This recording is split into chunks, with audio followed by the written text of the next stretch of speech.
আসসালামু আলাইকুম। আমার চ্যানেলে আপনাদের সকলকে স্বাগত। আজকে রাউজানের মধ্যে খুবই ন্যাক্কারজনক একটি ঘটনা ঘটেছে। রাউজান উপজেলা বিএনপির সাবেক সভাপতি একটি স্মরণ সভার মধ্যে বিএনপির উত্তর জেলার আহ্বায়ক গোলাম আকবর খন্দকার তিনি রাউজানের পথে গাড়ি বহন নিয়ে যাচ্ছিলেন। সেখানের মধ্যে গিয়াসউদ্দিন কাদেরের সমর্থিত লোকজন সেই গাড়ির উপর হামলা করে গোলাম আকবর খন্দকারকে আহত করে এবং গাড়ি তছনছ করে ফেলে। এটা সবাই ভিডিওতে দেখেছেন এবং অবগত আছেন। এখানে অনেকে রাজনৈতিকভাবে লাভ ক্ষতির কথা বলছেন। আমার সবচেয়ে মেইন বিষয় হচ্ছে কার লাভ হয়েছে কার ক্ষতি হয়েছে সেটা বড় বিষয় নেই, কিন্তু এটা নির্দ্বিধায় বলা যায় আমাদের জনগণের ক্ষতি হচ্ছে এইসব দলীয় কোন্দলের কারণে। এবং সবচেয়ে বড় বিষয় হচ্ছে বিএনপির ইমেজ যা ছিল এই একটা ন্যাক্কারজনক ঘটনার কারণে, নিজেদের কোন্দলের কারণে সেটাও শেষ হয়ে গিয়েছে। এখন প্রশ্ন করতে পারেন এরকম তো অহরহ ঘটনা ঘটে, এটা কি এমন নতুন নতুন আছে? কাদের সাথে গ্রুপিং হচ্ছে, কারা গ্রুপিং করছে? গিয়াসউদ্দিন কাদের চৌধুরী হচ্ছে বিএনপির ভাইস চেয়ারম্যান এবং গোলাম আকবর খন্দকার হচ্ছে উত্তর জেলার আহ্বায়ক এবং বিএনপি চেয়ারপারসনের উপদেষ্টা এবং তিনি রাষ্ট্রদূত ছিলেন।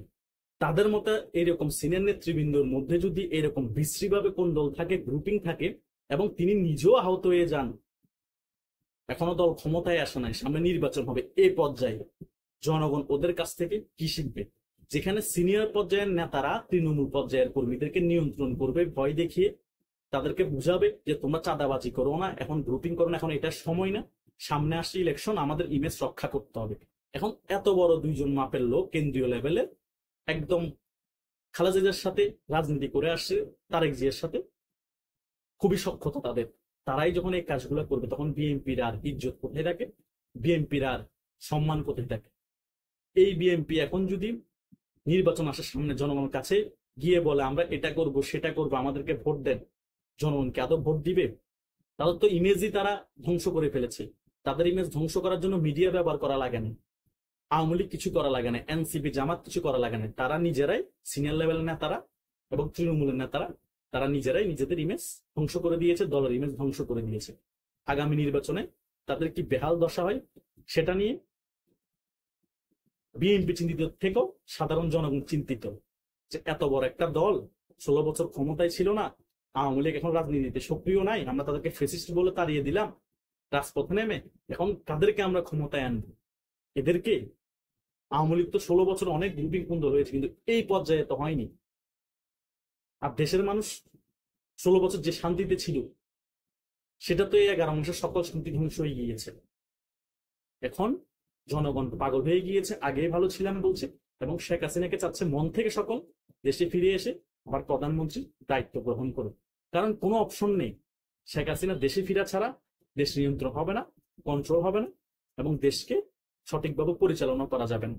কারণ দেশের প্রশাসনের ভঙ্গুর অবস্থা, আর্মির ভঙ্গুর অবস্থা, ডক্টর ইউনূসের সাথে যেসব রাজনৈতিক দলের সক্ষতা আছে তারা যাচ্ছে তাই তাই করে যাচ্ছে। বাংলাদেশে মবের রাজত্ব কায়েম করেছে, চাঁদার রাজত্ব কায়েম করেছে। এইদিকে বিএনপি একটা পার্টে ছিল, মনে করেছি তারা কিছু না কিছু কন্ট্রোল করবে, দেশের পরিস্থিতি ঠিক করবে, নিয়ন্ত্রণ করবে।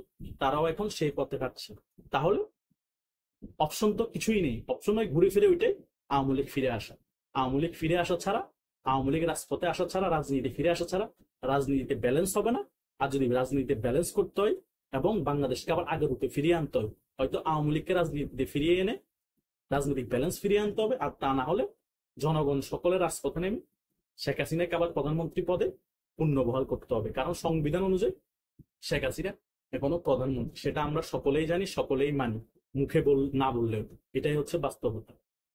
তা না হলে বিএনপির কি বেহাল দশা সেটা আজকে আমরা সকলে আরো ক্লিয়ার হয়ে গিয়েছি। তাই কার লাভ কার ক্ষতি বাদ দেন, সবচেয়ে বড় ক্ষতি হয়েছে জনগণের, তারপর ক্ষতি হয়েছে বিএনপি। এটাই হচ্ছে প্র্যাকটিক্যাল, আমরা সকলেই দেখতে পাচ্ছি। ধন্যবাদ সকলকে।